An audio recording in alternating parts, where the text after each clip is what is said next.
I dare to ask you, name one car. Welcome to CarSceneKorea. I introduce newly released Genesis Hyundai and Kia cars.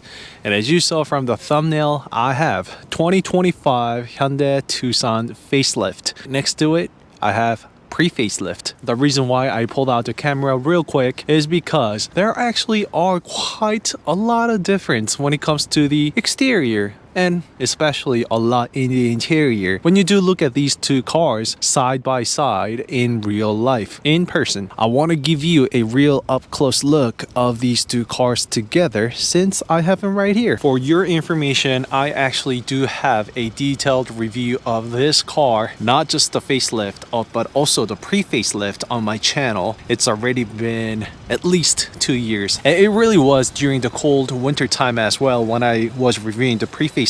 They are both in my channel, so feel free to check it out. And especially with this facelift model, I've covered all of the regular, N-line, and the hybrid model. And before you ask me about the PHEV, the plug-in hybrid, Korea never got PHEVs, so I don't know about any updates, news with the facelift model. Check with your local dealership, they will have updated information. And most likely, if you've been already getting it where you are, most likely you will get it too. This is the facelift Tucson I have right here, immediately different.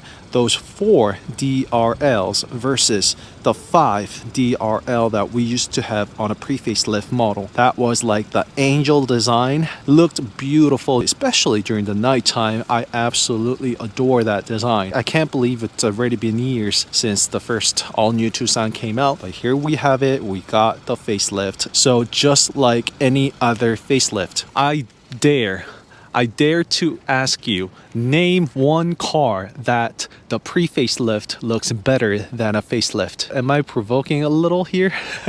I don't know, it might be a challenge, but drop in the comment below if there is one single facelift that actually looks worse than the pre-facelift.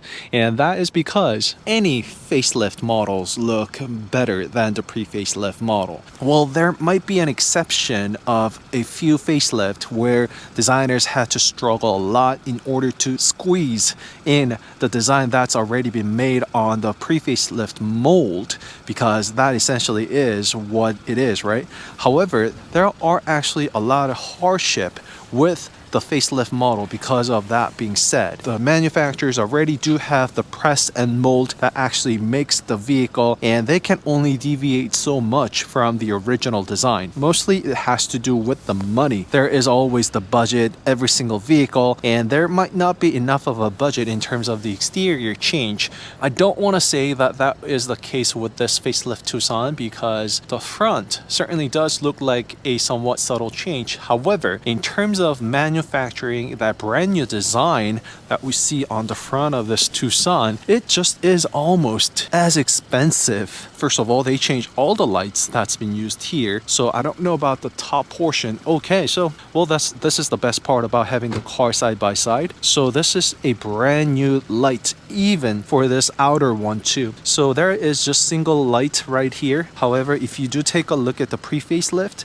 it's actually completely different. So none of the lights are actually interchangeable, usable. Speaking of which, the grills are different. Just like any other latest Hyundai cars, it gets the flat black badge. Love that touch right there. Pre-facelift model, it kind of goes along with the grille and the emblem. So they are actually the same material and it's showing off the same color. Whereas the facelift, the color over here, it is actually almost identical. I want to say it is the same thing. I'm looking at it with my bare eyes right now. So it is the same color as the pre-facelift model, but the emblem is actually different. But in terms of the headlights, when you do take a look at the tip, the edge of the headlight, it actually is different. You see, there is that Tucson design aspect right here on the pre-facelift model, whereas the facelift, it doesn't have it. This is where the biggest difference is. If you've been watching my review, watching videos on the facelift Tucson, you know it already. Tucson gets the intelligent headlight right here. So I think we've had enough. Let's shut off the engine. And for your information, if you are curious about the interior of this Tucson, feel free to check it out in my previous video. The interior, as you can see, it is just completely completely different, especially with that dual 12.3-inch monitors left and right with the OTA service, made all possible thanks to the CCNC connected car navigation cockpit system.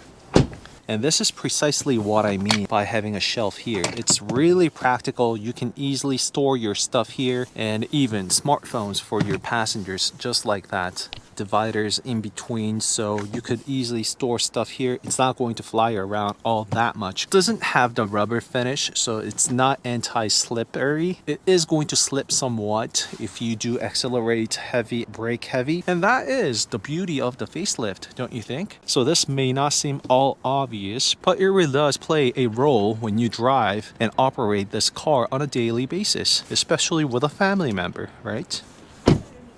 Oh my god, so this is precisely what I mean. Wow, what have you done, Hyundai? Seriously. So this is the grille. Pay attention to the color of this and take a look at that. 98% identical color to the grills versus the lights we had. If you are not sure as to what I mean by that, well, take a look at the whole view of the front look, just like so. And if this doesn't help, let me show you this. Look at that. So on a pre-facelift model, so this grille, as I told you, it's the same color as the pre-facelift versus that. But on a pre-facelift model, it seems really obvious where the DRL for that grille. I mean, it does look really harmonious altogether as the front look. So I didn't know it was this much different, but this is the hidden jewel that Hyundai stressed a lot about on Tucson. Hidden jewel patterns. This is the plastic, the grille, and the light.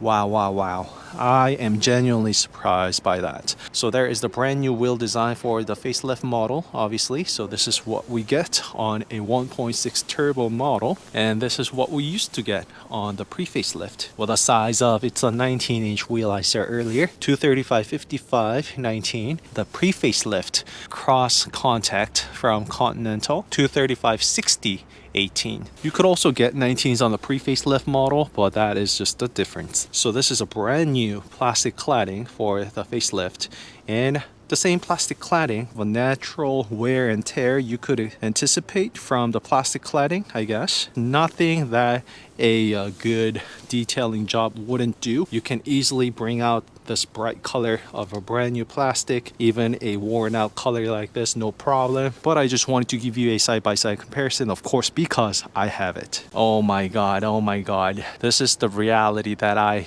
really had worried about. The facelift model actually has even lower turn signal than the pre-facelift. It's really just super obvious. If the video is showing you that one bumper is higher than the other, video angle fooling our eyes, they don't really differ in terms of the ground clearance, in terms of the rear bumper. Not so scientific, but let me show it to you like this. I am pointing the GoPro. I don't have measuring tape with me here right now, unfortunately, but the ground clearance in terms of the rear bumper is not all that much different. If not, they're the same. It is just the video angle that is fooling our eyes. I want to make that remark. Well, that is to meet the regulations around the globe, but would have been certainly nice if the Tucson had the turn signals right next to those teeth. That would have been uniquely Tucson design once more. I see that this design is a little different. Right here, this design that we saw at the front tip of the headlights on the front is actually embedded on the rear taillight for the facelift versus it did not for the pre-facelift. Well, let me double check. It might be the trim difference. Even for the pre-facelift, I'm pretty sure there was this triangle detail and design on the taillights as well. The last biggest difference is there is nothing. It is just simply a whole glass. There is no parting line whatsoever. Hyundai logo emblem is actually underneath the glass, so it is the one whole piece all together like so.